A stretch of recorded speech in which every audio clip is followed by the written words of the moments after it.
She's not going to die. And then I just read every book I could on cancer.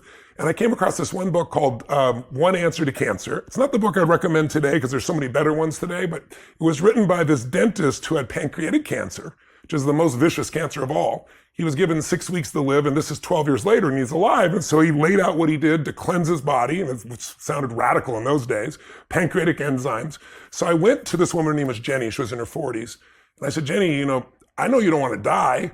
I said, but just going home and do nothing, why don't you read this book? This guy was in worse shape than you, and see if you wanted to apply this. And she read it, and she got inspired. And I gave her As a Man Thinketh to kind of work on her head a little bit. Anyway, long story short, within about 3 weeks, she had a tumor that was protruding in her shoulder and then one in her feminine organs. And you couldn't see anything 3 weeks later on her shoulder.